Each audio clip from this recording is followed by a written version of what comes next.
Cette année, la liturgie du Dimanche des Rameaux nous a proposé de relire le récit de la Passion de Jésus tel que nous le rapporte l'évangéliste Matthieu à partir du chapitre 26 de son évangile. Tout commence 2 jours avant la Pâque. Jésus annonce à ses disciples qu'il va être livré pour être crucifié. Les grands prêtres et les anciens du peuple décident de l'arrêter par ruse et de le tuer, tandis qu'à Béthanie, une femme vient répandre un parfum de grand prix sur les pieds de Jésus. Elle a préparé mon ensevelissement, dit Jésus à ses disciples indignés. C'est alors que Judas se rend chez les grands prêtres et leur propose de leur livrer Jésus. Le texte retenu par la liturgie commence avec cet épisode au chapitre 26, verset 14, et se termine avec le récit de la mise au tombeau, chapitre 27, verset 66. Et le vendredi saint, nous avons à nouveau entendu ce récit, mais selon la version de l'évangéliste Jean. Nous retrouverons le récit de Matthieu au cours de la veillée pascale du samedi saint pour entendre ce qui s'est passé le matin de Pâques pour les femmes revenues au tombeau. Avec tous ceux et celles qui, dans leur maisonnée, prendront un moment le samedi saint pour méditer ces textes dans l'attente du matin de Pâques, je voudrais simplement relire la fin de l'évangile de Matthieu à partir du récit de la mort de Jésus, en soulignant quelques points qui font l'originalité du témoignage de Matthieu par rapport à ceux de Marc et de Luc. Alors je commence au verset 45 du chapitre 27. Dans les versets 45 à 50, on voit que Matthieu suit de très près le récit de Marc, mais modifie légèrement le cri de Jésus sur la croix. Il passe de l'araméen Eloi, ce qui veut dire mon Dieu, à l'hébreu Élie, qui veut dire la même chose, probablement pour expliciter la confusion qui se produit avec le nom du prophète Élie juste après. En fait, on lit « ceux qui étaient là disaient en l'entendant, voilà qu'il appelle Élie ». Ça, c'est difficile à comprendre chez Marc, parce que entre Eloi et Elias, qui dit Élie, on voit pas très bien, on n'explique pas bien la confusion. Élie, c'est ce prophète monté au ciel, dont le retour devait signifier la venue des temps messianiques. Comme l'avait dit le prophète Malachie au chapitre 3, « Voici que je vous enverrai Élie le prophète, avant que vienne le jour du Seigneur, le grand et redoutable jour. » Alors Matthieu a peut-être pris en compte le fait que ses lecteurs, comme les acteurs du récit, ne comprenaient pas l'araméen. D'ailleurs, le fait qu'ils traduisent le verset « Mon Dieu, pourquoi m'as-tu abandonné ?» ça le prouve. Et il a peut-être pensé que la confusion s'expliquait mieux à partir de la forme hébraïque. C'est plus facile de passer de Élie à Élias. Apparemment, sans rapport avec cette méprise, vient ensuite la mention de l'offre de vin vinaigré.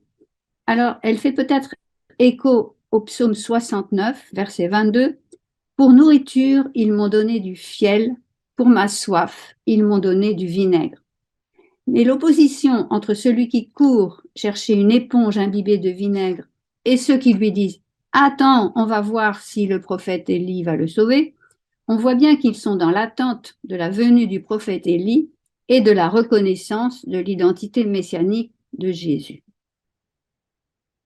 Les versets suivants, 51 à 53, sont également propres à Matthieu. On ne les trouve pas chez les deux autres évangélistes synoptiques. Il s'agit de ce qui suit la mort de Jésus. Alors, après la mention de la déchirure du voile du sanctuaire, ça c'est commun à Marc, Matthieu et Luc, mais Matthieu ajoute un petit quatrain poétique pour décrire les phénomènes cosmiques qui ont suivi la mort de Jésus sur la croix. Alors, quand on prend la traduction littérale de ce petit quatrain, on peut repérer à l'oreille le caractère poétique de ces versets. Alors ça dit ceci. Bon, et voici que le voile du sanctuaire fut déchiré en deux, du haut en bas. Déchiré en grec, c'est esquisté. Et vient ensuite. Et la terre fut secouée. Et seisté, vous entendez les terminaisons du grec. Et les rochers furent fendus ou déchirés, esquistessan. Et les tombeaux furent ouverts, anéoctessan. Et beaucoup de saints endormis furent ressuscités, egertessan. Alors, on voit bien la construction, les effets d'assonance, les rimes et les rythmes de ces versets.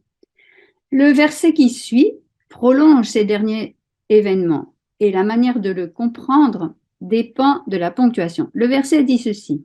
Sortis des tombeaux après la résurrection, ils entrèrent dans la ville sainte. Il s'agit des saints endormis qui ressuscitent. Alors, on ne comprend pas très bien.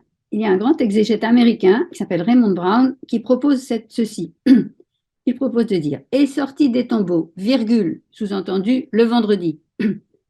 Après la résurrection, c'est-à-dire le dimanche, ils entrèrent dans la ville sainte et apparurent à un grand nombre de gens. » Et si on le comprend comme ça explique que la résurrection de Jésus a rendu possible l'entrée des saints ressuscités dans la ville sainte. Sinon, on ne comprend pas très bien pourquoi ils sortent des tombeaux au moment de la mort de Jésus. Voilà, c'est une hypothèse.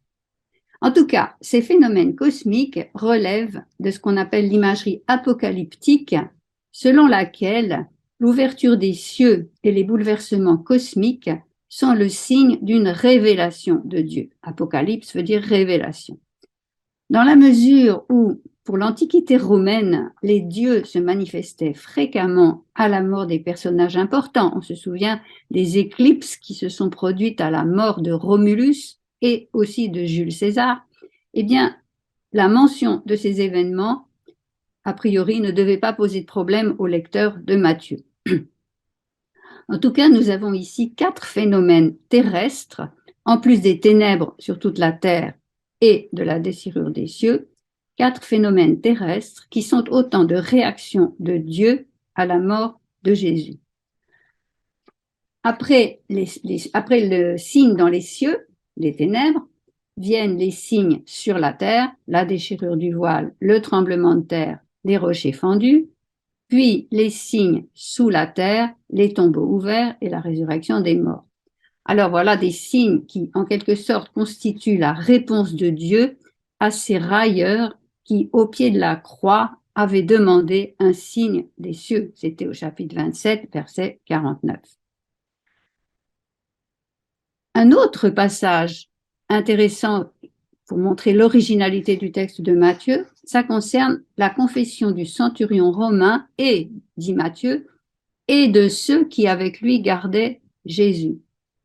Parce que chez Matthieu, la reconnaissance de Jésus comme étant vraiment fils de Dieu, c'est le fait ici d'une pluralité de témoins. Cette confession qui vient de la part de non-juifs prolonge celle qui était venue des croyants. On se souvient de la confession des disciples après la marche sur les eaux en 1433 et surtout celle de Pierre à Césarée de Philippe en 1616, tu es le Fils du Dieu vivant. Peut-être ici, Matthieu fait-il allusion à la prophétie d'Ézéchiel 37, 13. Vous saurez alors que je suis le Seigneur quand j'aurai ouvert vos tombeaux pour faire sortir mon peuple des tombeaux. Matthieu laisserait ainsi entendre que le centurion et les gardes, qui sont des païens, reconnaissent dans Jésus l'accomplissement de cette prophétie. Mais quoi qu'il en soit, ce verset constitue une inclusion significative avec la naissance de Jésus et avec la venue des mages païens qui étaient venus adorer le roi des Juifs. Un peu plus loin, on voit entrer, justement restant sur les gardes, on les voit encore intervenir. Mais Matthieu est le seul à donner une telle place dans son récit à ces gardes qui sont chargés d'empêcher que les disciples ne viennent enlever le corps de Jésus pour faire croire à sa résurrection. Toujours pour le même exégète Raymond Brown, Matthieu aurait puisé pour cela dans le même fond de tradition populaire que celui des ajouts qu'il fait au récit de la Passion chez Marc. Matthieu ajoute le suicide de Judas et l'achat du champ avec l'argent du sang au chapitre 27, 5 à 10. Il ajoute le songe de la femme de Pilate en 27, 19. Il ajoute le lavement des mains de Pilate au chapitre 27 toujours, et les fameux signes apocalyptiques qu'on vient de voir. Donc, tout ceci relèverait d'un même fond de tradition populaire. Et on note que les deux passages relatifs à ces gardes encadrent l'annonce de la résurrection et l'apparition de Jésus ressuscité aux femmes au chapitre 28. Cette nécessité d'acheter le silence des gardes pour qu'on ne sache pas que le corps a disparu, ça signe l'échec des autorités religieuses juives et ça apporte une éclatante confirmation à la victoire de Jésus. En fait, le message théologique de Matthieu est clair.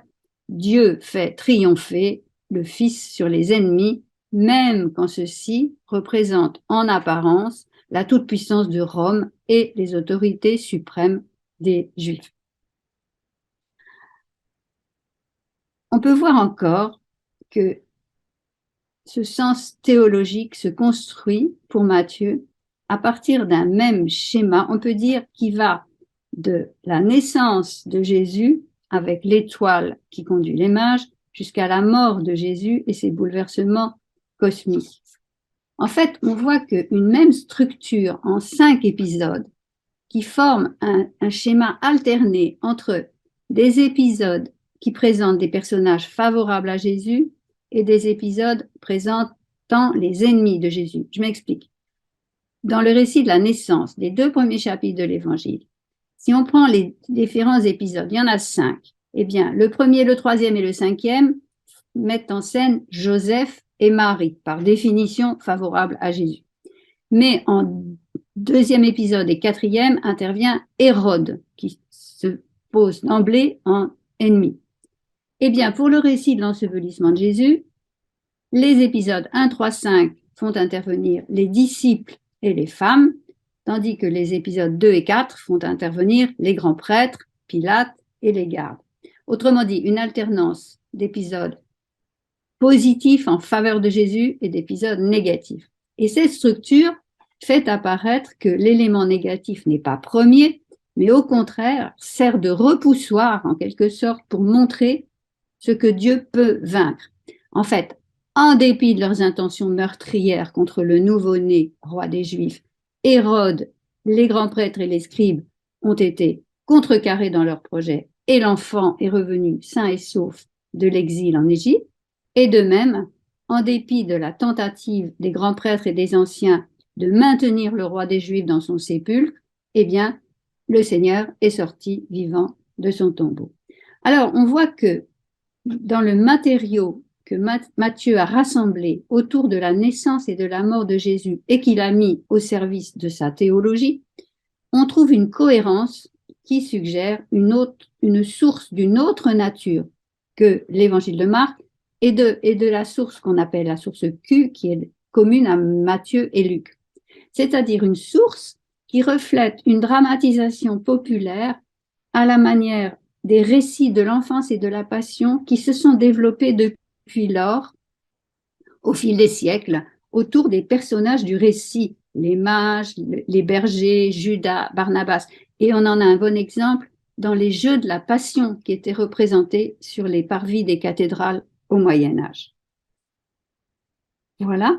Alors, enfin, dans les versets suivants, c'est-à-dire quand Jésus vient à la rencontre des femmes qui viennent de quitter le tombeau, au versets 9 et 10, c'est-à-dire Marie de Magdala et l'autre Marie, sont en route pour aller annoncer la nouvelle de la résurrection aux disciples, alors Jésus vient à leur rencontre et leur répète les paroles qu'elles viennent d'entendre de la bouche de l'ange du Seigneur.